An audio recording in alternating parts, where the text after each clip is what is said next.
L'altiplano péruvien est une région élevée et froide. Mais au fil des millénaires, les populations andines ont trouvé leur place dans ce paysage. Elles ont leurs champs, leur bétail, leurs vêtements traditionnels et leurs temples. C'est le trône du souverain. Je rêve de m'asseoir dessus.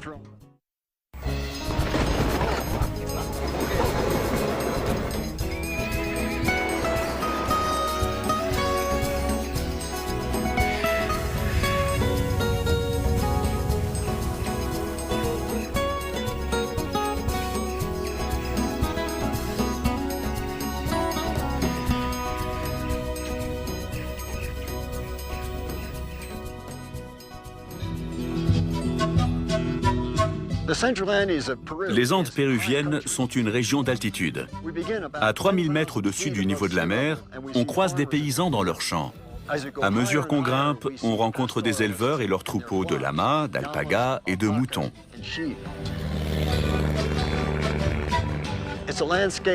Ce paysage de haute montagne, de volcans, de cours d'eau, de sommets enneigés et de glaciers est unique dans les Amériques.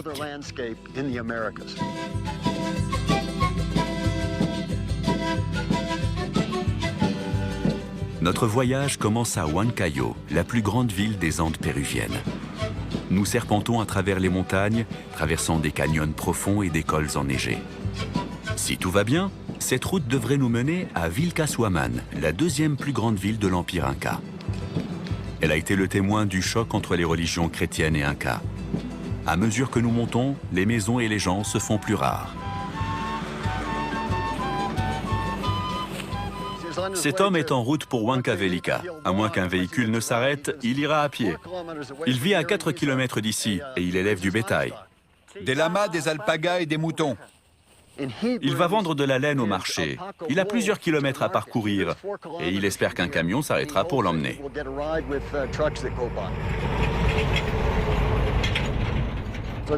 Là-dedans, il y a de la laine d'alpaga. Vous êtes bien couverts. Ici, il gèle toutes les nuits. Sa femme et lui tricotent des vêtements. Le climat est très rude. On est à 4300 mètres d'altitude.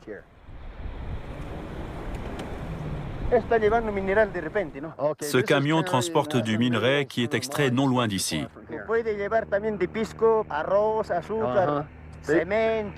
Ils font venir des marchandises depuis la côte pour approvisionner Huancavelica et Ayacucho. Son sac pèse dans les 15 kilos.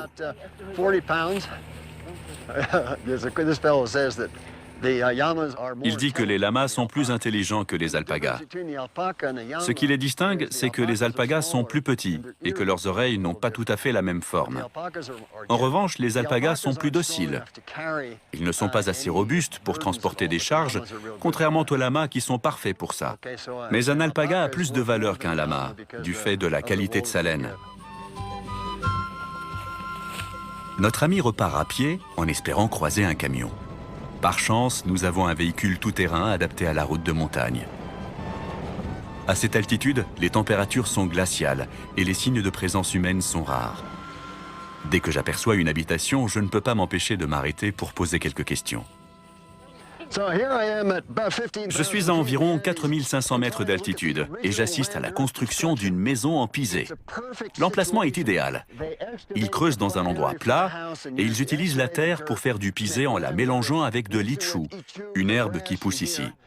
Avec de la terre humide et de l'herbe, on obtient un matériau très résistant. Je dois sauter pour aller toucher le mur.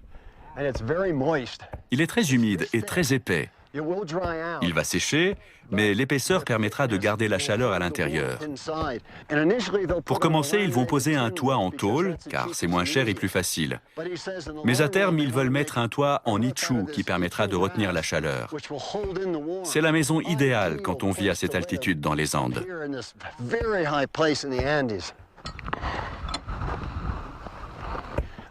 Voici l'entrée. Le linteau est une épaisse planche de bois. Ici, on a une sorte de meurtrière. Et là, il y a la deuxième fenêtre. La maison aura une porte et une fenêtre.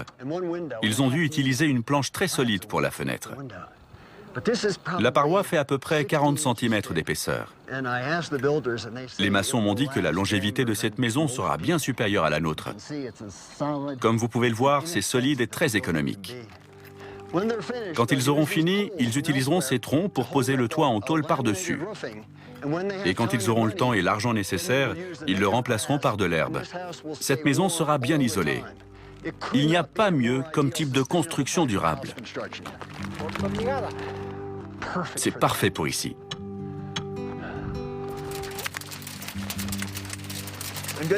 C'est une tempête de grêle et mon appareil indique 4544 mètres d'altitude. C'est le mois de mai et il grêle. La montée semble sans fin. Avant, cette route était une piste pour les attelages de mules. Aujourd'hui, elle est empruntée par des poids lourds qui viennent de la côte pour approvisionner les Andes. À 4800 mètres d'altitude, l'air est parfaitement pur. À cause du froid, il y a très peu de végétation, ce qui permet d'apprécier pleinement la géologie du lieu. Si on avait eu la chance de se trouver ici il y a plusieurs millions d'années, on aurait assisté aux gigantesques éruptions volcaniques qui ont propulsé ces roches dans les airs et libéré des quantités de lave andésitiques. Elles ont été suivies par des explosions qui ont projeté des cendres un peu partout. Du fait d'une érosion assez lente, on peut observer aujourd'hui encore les effets de cette activité volcanique. Grâce à la rareté de la végétation et à une faible érosion, la vue est magnifique. Nous reprenons la route et entamons une descente longue et sinueuse. Le soir tombe et nous sommes encore loin d'Ayacucho, mais ça reste la ville la plus proche où trouver de quoi manger et s'abriter pour la nuit. Ayacucho se trouve à 2700 mètres d'altitude. Jusqu'à récemment, il fallait 2 jours pour se rendre sur la côte. Mais avec la nouvelle route, on ne met plus que 3 ou 4 heures. Pendant un millénaire, la ville a été le théâtre de nombreux conflits, notamment de luttes armées, dont certaines remontent à une vingtaine d'années seulement. Aujourd'hui, c'est devenu la capitale culturelle des Andes. Voici le marché d'Ayacucho. Comme partout, c'est un lieu très animé. Ici, les gens parlent beaucoup plus le quechua que l'espagnol. C'est très agréable. Le quechua est une langue musicale. Ce marché est très bien organisé. Apparemment, il existe depuis plus d'1 siècle. Le centenaire a été célébré en 2006. Chaque stand est indiqué sur ce plan, rien n'est laissé au hasard. Tous les vendeurs ont un emplacement attribué et une autorisation.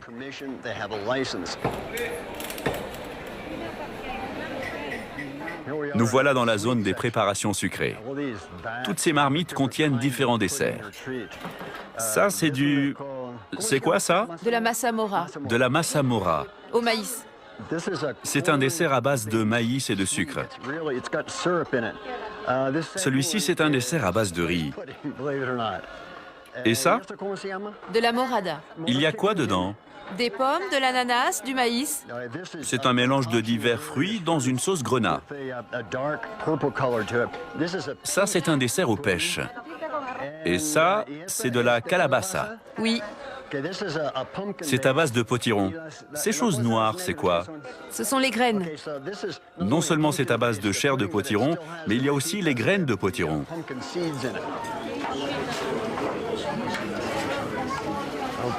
Voici un plat typique d'Ayacucho.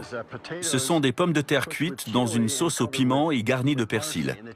Il arrive que le piment soit très fort. Et ça, c'est quoi? C'est du poulet. Du poulet avec du riz. Au Pérou, c'est un plat aussi répandu que le hamburger aux États-Unis.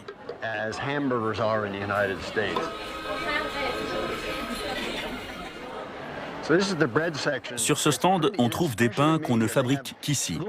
Ils représentent un petit garçon. On distingue des yeux, une forme humaine. Ça a peut-être un rapport avec l'hôtel qui se trouve à côté. On vénère cet enfant. Ce jeune garçon est un saint. C'est le protecteur du marché et des gens qui travaillent ici. C'est un homme originaire d'Ayacucho qui l'a rapporté d'Europe et qui en a fait don au marché. On prétend que cet enfant a existé et qu'il a éteint un incendie qui menaçait une ville, peut-être la ville de Prague. Cette statue richement ornée et vénérée par tous représente celui qu'on appelle l'enfant de Prague.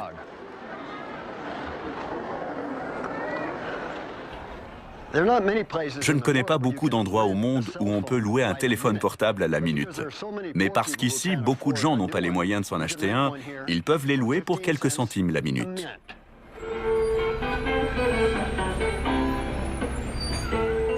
Ce n'est pas un camion poubelle ordinaire. Il diffuse de la musique pour rendre la collecte moins désagréable.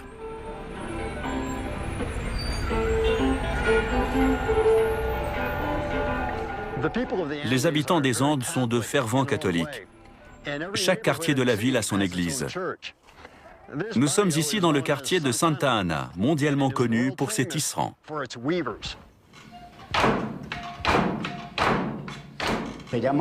C'est un métier à tisser. Ici, on a les deux lisses, et là, le peigne en métal. Grâce à ces accessoires, on passe les fils de trame entre les fils de chaîne. Ce sont les couleurs du fil de trame qui permettent de réaliser le dessin. Il faut environ 40 jours pour faire un motif de ce genre. C'est un travail qui demande beaucoup de temps et de concentration. Alfonso Sulca fait ce métier depuis 50 ans. Il tient son savoir-faire de son père, qui lui-même le tenait de son père. Dans ce quartier, on trouve plusieurs autres tisserands de renom. Ces gens perpétuent ce métier artisanal de façon spontanée. On utilise les plantes, les écorces, les racines, les fruits. Les couleurs de ces tapisseries sont obtenues à partir de plantes, mais aussi de lichens qu'ils trouvent dans les montagnes.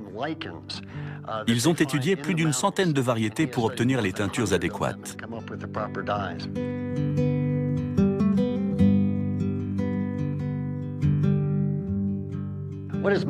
La grande originalité des tisserands du quartier de Santa Ana, c'est qu'ils reprennent des motifs de la culture Wari et les intègrent dans des tapisseries en 3 dimensions. On voulait aboutir à la même plasticité que dans la peinture. Voilà ce que ça donne. Ces tapisseries sont le résultat d'une fantastique combinaison. De longues années de recherche ont permis d'obtenir cette plasticité, cet aspect tridimensionnel du tissage. Et ce savoir-faire s'est combiné au motif Wari traditionnel de façon telle qu'on a une impression de relief.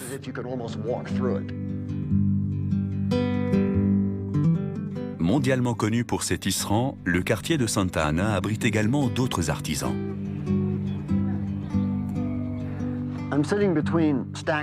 Je suis assis entre 2 piles de chapeaux qui proviennent du village de Chuschi, une localité située à 7 heures de route d'Ayacucho. Là-bas, ces chapeaux sont portés aussi bien par les hommes que par les femmes. La seule différence, c'est que les femmes mettent des fleurs à cet endroit. Et les demoiselles en mettent encore plus. Ça permet de distinguer les femmes mariées des femmes célibataires. C'est donc le seul endroit que je connaisse où on peut draguer sans risque. Mais le village est aussi tristement célèbre. C'est dans la localité de Chuschi que le Sentier Lumineux a lancé sa guérilla contre le gouvernement dans les années 80. La population était souvent prise dans les fusillades qui opposaient l'armée au groupe révolutionnaire. Le rouge représente la guérilla du Sentier Lumineux et le vert représente les soldats de l'armée. Au cours des nombreux affrontements, beaucoup de femmes ont perdu leur fils ou leur mari. Elles ont le dos tourné, car la réalité est trop difficile à affronter. Elles regardent vers l'avenir et réfléchissent à la façon de préserver leur communauté.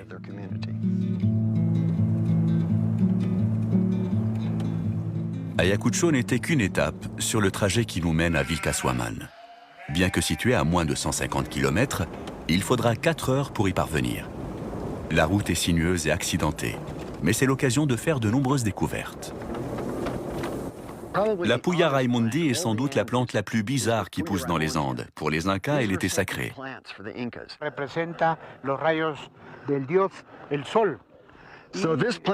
Tout d'abord, elle est importante car ses feuilles représentent les rayons du dieu soleil.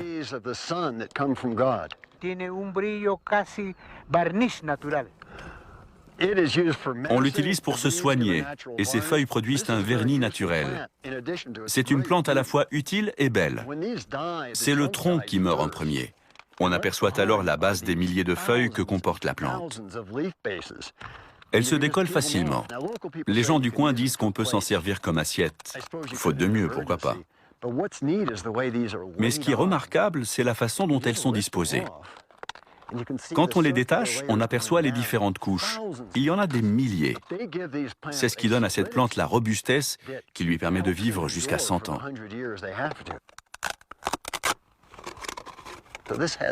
Chacune d'elles produit plusieurs millions de graines.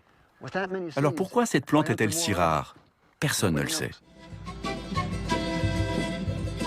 Non loin de ces plantes sacrées, se trouve l'endroit où un souverain inca s'est fait construire un palais d'été, agrémenté d'un lac artificiel.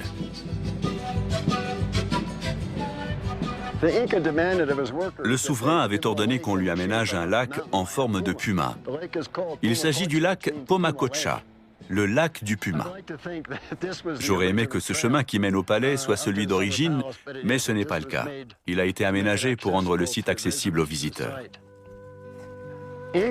Les Incas étaient les plus grands bâtisseurs du monde de leur époque. Et aujourd'hui encore, leurs constructions restent parmi les plus belles.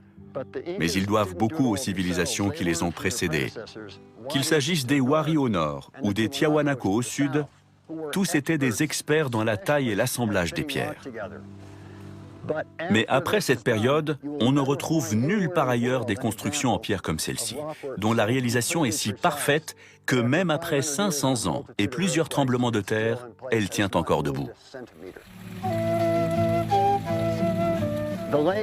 Le souverain Inca menait une vie plaisante près du lac. Il pouvait l'admirer depuis les hauteurs de son palais et il savait que malgré les attaques de ses nombreux ennemis, il vivait dans une forteresse imprenable.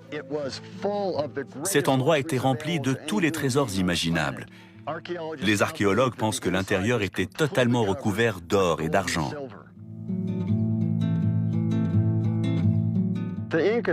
Les Incas ont taillé ces énormes blocs de pierre qui pèsent plusieurs centaines de kilos et ils n'ont utilisé absolument aucun type de mortier. Cette résidence a été construite vers 1410. L'assemblage des pierres est si parfait qu'aujourd'hui encore, je ne peux même pas y glisser la lame de mon couteau. Tout comme des centaines de gens qui sont venus ici, je me pose la question suivante. Comment les Incas ont-ils réussi à tailler ces pierres de façon à ce qu'elles épousent les reliefs de la colline, sans se briser à l'endroit où elles sont en contact avec la roche? Personne aujourd'hui n'est capable de reproduire une telle chose. Les Incas ont emporté avec eux le secret de leur savoir-faire. Voici une célèbre pierre qui date de l'époque Inca. Elle a été baptisée la pierre aux 14 angles. On voit tous les endroits où elle a été taillée pour s'emboîter avec les autres pierres. On pense qu'elle a une signification spirituelle très importante. Representa las uñas del puma y que a la vez es la fuerza. Les entailles qui se trouvent à l'extrémité de la rigole de gauche représentent des griffes de puma. Elles symbolisent la puissance du souverain. L'autre côté représente l'épouse du souverain. Quand il se plaçait au milieu, c'était à la fois une façon de recevoir et d'incarner la puissance de l'eau, un élément sacré chez les Incas. Et voici l'endroit où ils prenaient leur bain. Du temps de l'Empire Inca, la population avait de quoi se nourrir. C'était une région de riches terres agricoles, et elle l'est toujours aujourd'hui. Nous sommes ici dans le grenier du Pérou.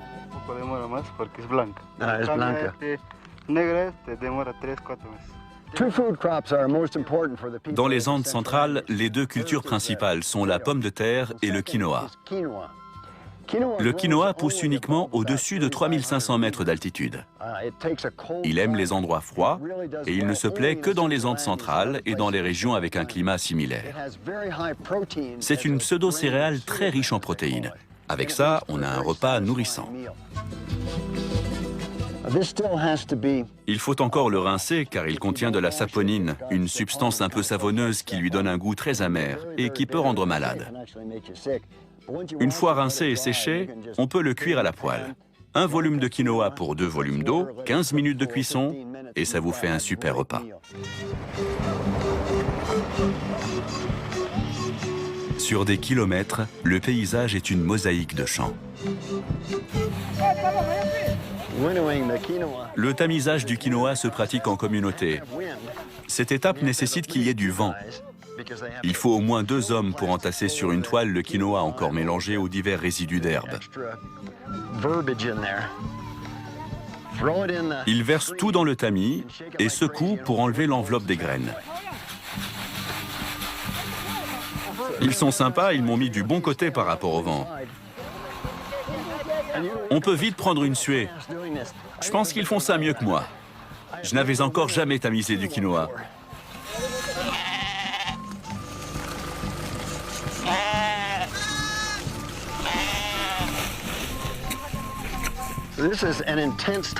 À cette période de l'année, on ne chôme pas. C'est la récolte des pommes de terre. Chacun de ces sacs pèse environ 100 kilos. Elles sont en grande partie destinées à la vente, mais ils en emporteront aussi un peu pour se nourrir. Ils doivent faire vite. Si les pommes de terre restent au soleil, elles seront brûlées. Dès qu'elles sont déterrées, on les met directement dans un sac. «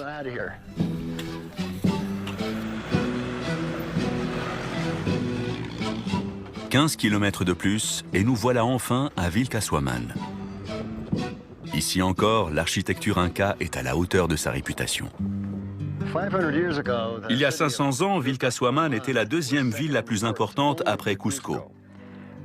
À cet endroit se trouvait une grande place dominée par un temple du soleil et de la lune. En 1542, quand les Espagnols sont arrivés, ils ont voulu donner une leçon aux Incas. Ils ont rasé la partie supérieure du temple et l'ont remplacé par une église. A los apus, a los dioses y principalmente al Inca. Derrière nous se trouve une pyramide construite pour les dieux, le souverain et son épouse. Pour bien se rendre compte des différences entre les méthodes de construction des Incas et des Espagnols, il faut se rapprocher. Les Espagnols ont récupéré des pierres taillées par les Incas et ils les ont assemblées au mortier. Tandis qu'en dessous, sur les vestiges Incas, on ne voit pas la moindre trace de joint entre les pierres. À l'entrée de l'église, on aperçoit des motifs gravés par des artistes Incas. Ici, on distingue des serpents. À mon avis, ça ne devait pas trop plaire aux Espagnols.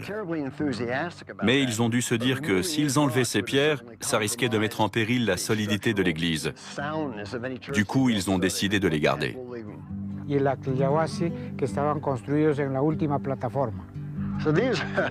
Ces niches étaient des abris pour les soldats.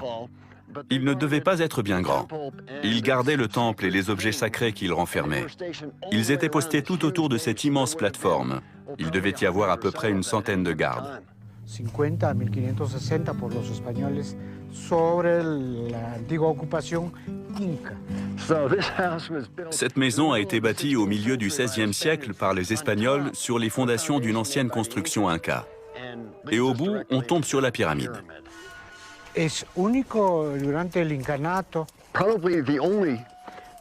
Cette pyramide inca, appelée Ushnu, est une des rares qu'on ait retrouvées dans la région. On y est. Elle a plus de 500 ans. Elle a été construite pour répondre aux besoins du souverain qui ne voulait pas seulement être respecté, mais aussi vénéré par ses sujets. Ça n'est pas une mince affaire de monter pour admirer le paysage. Mais une fois qu'on y est, c'est génial. Il faut juste avoir assez de souffle. D'ici, on peut voir toute la vallée. Regardez ça.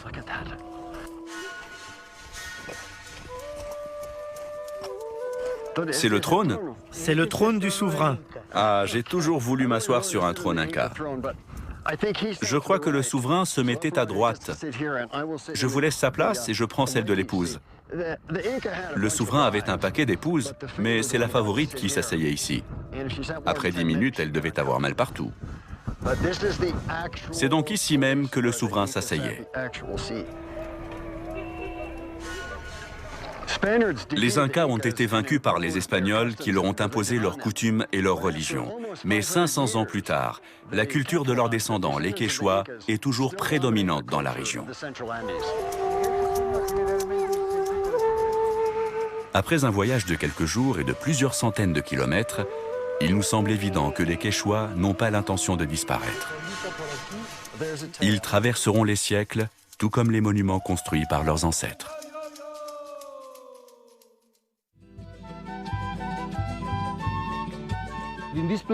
Les statues qui sont ici représentent des gens de la vie réelle. Chanteurs, photographes, écrivains, enseignants, élèves. Tout est symbolique. Ici, il y a des pierres qui viennent de la rivière et d'autres de la montagne. C'est la réunion de la montagne et de la vallée. Et ici, on distingue un homme. En effet.